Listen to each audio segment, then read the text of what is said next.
So with that, let's bring in the former federal prosecutor David Weinstein tonight, along with Brandon Daniels, CEO of the company Exiger, which is an AI supply chain company, which, you know, is good to have both of you, always great guests on the show, to have a kind of a different perspective on this. I'll start with David digging into some of the legal side, and then, you know, Brandon, you can bring us your expertise on the business side and what this means or doesn't mean for supply chains and everything else.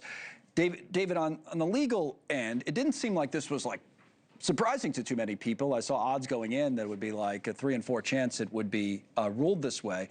But from what the justices actually said, whether it was Roberts or others, what stood out to you today?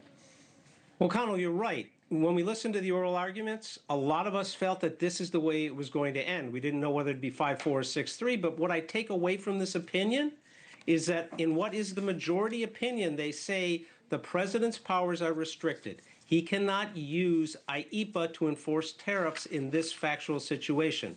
The dissent, it tells him how he can enforce tariffs using other sections of the law and other ways to do it. And then finally, they gave us no solution as for what are we going to do with all the tariffs that have been collected. And that is just going to create a mountain of work in a variety of courts across the country, and lawsuits have already been filed even before this decision was filed. So we got an answer, and this court did restrict the powers of the president, but we don't have a solution. That's exactly actually what I wanted to talk to you, Brandon, about. So let's do that now, and then I'll circle back to David on some of the legal side. On the telestrator, we have a list of companies seeking tariff refunds, and it's probably a lot larger than what you're about to see, and there it is. Where do you think they stand today? I was struck by the fact that the president said at the end of his briefing that great certainty has been brought back to the economy of the United States, but some of these companies might say, well, not so much. What do you say? I think we are in a place where it's becoming more uncertain. I think we had actually started to level out in terms of the impacts of the tariffs, the areas of acute pressure that the tariffs would put on our economy.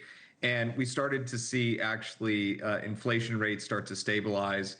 So with the 122s getting implemented, which are the surcharges that are now implemented, we have a broad-based 10%. And then you're going to have a rapid 301 and 232 sort of ramp up here. And that's going to affect and change major industries that either are subject to economic abuse or national defense considerations. And you may also see countries that are doing business with, you know, national defense or security risks, or with countries or companies in countries that are known for abusing certain markets and certain market asymmetries.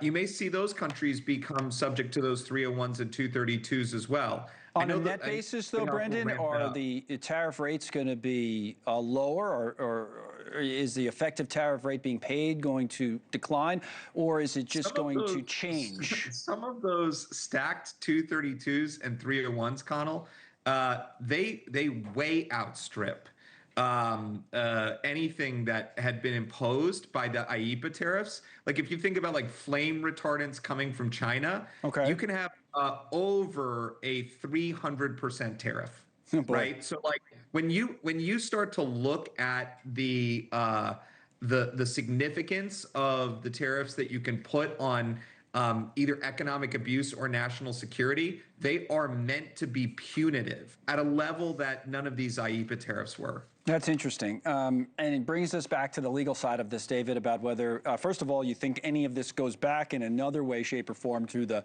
high court, okay? And then what stood out today, and a number of people have brought this up in our conversations on the show, is not necessarily what the economic impact will be. Brandon had a good analysis of it, but it seems somewhat uncertain. But that the court, thought to be friendly to this president, really pushed back on his executive power. I'll give you one of many examples that stood out to us, Justice Gorsuch, on something called the major questions doctrine. Let's put that up. We'll take that, and I'm sure you have other points, David. But highly resourceful members of the executive branch have strong incentives to exploit any doubt in Congress's past work to assume new powers for themselves.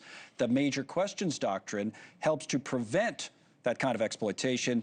Our founders understood that men are not angels, and we disregard that insight at our peril when we allow the few or the one to aggrandize their power based on loose or uncertain authority. David Weinstein, pick up on all that. So let's start at the end. I think to me what this signals is the court saying, look, we have three separate bodies. We need to balance each other out. We haven't been doing that in the past. You gave us an opportunity to do that. We didn't do it before. We're doing it now. So a messy decision and turmoil for the country, but now they finally stood their ground. And they said, we are going to act to impose that balance of power. As to whether or not something's going to bubble back up to them, all of the lawsuits below that are now trying to decide how are we going to give the money back? What are we going to do with the tariffs that have been collected? Are these multiple tariffs in violation? That's what's going to bubble back up to them. This issue, it's over. It's done with. They've decided it. And they've put a check finally in place on the executive branch and saying, we will check you if we need to.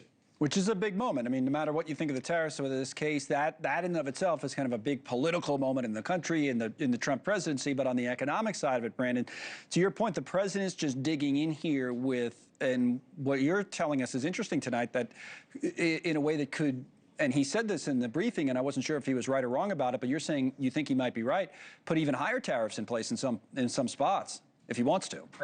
I mean, they will 100% be higher tariffs in some areas than were previously put in place just through the IEEPA measures, because they will be backed by essentially investigations, right? These investigations will be into economic abuse. These will be in matters of national security. And so again, they're meant to be punitive, Connell. And so the big thing that our customers are now asking is, okay, how, and our customers are some of those brands that you had up on the screen, and they're the Fortune 500.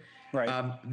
What they're asking is, okay, well, we had just plugged in all of these tariff rates. We had just gotten used to all of the importers sort of assessing tariffs on these new rates. We had just started to get to some semblance of order. Some of them had started to do strategic work like reshore these supply chains.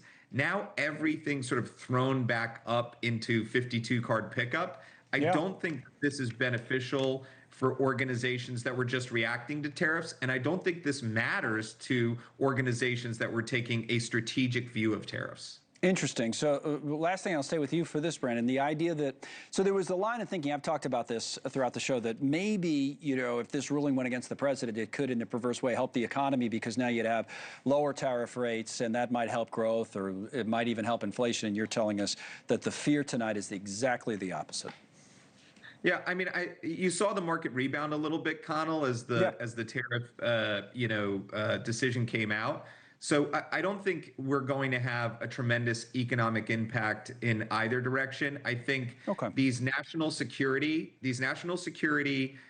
related tariffs and these economic abuse related tariffs can be used very, very effectively. They will force the reshoring of these major important industries to the United States anyway. And, you saw the ad valorem 10%, right? I mean, we're already back under a very similar tariff regime. So I think the big thing that we're left with at the end of the day, on tariffs, Connell, is we're left with the question of how you're going to pay back between 133 and 175 billion if you're going to.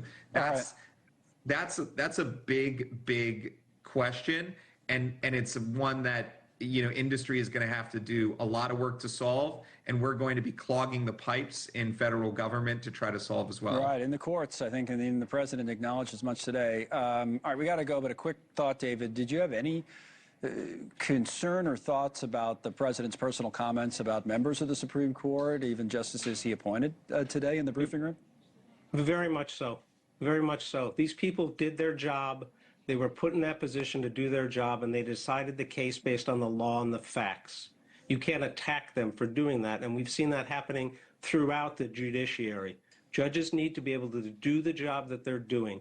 They don't need to be called names. They need to be able to be doing their jobs and not being concerned and looking over their shoulder. And that's what this court did today. They did their jobs without concern of what might happen, but now let's see what happens, especially at that State of the Union address. Tuesday night, we'll be there. David Weinstein, thank you as always. Brandon Daniels, terrific analysis on the economic side. Thank you as always. So this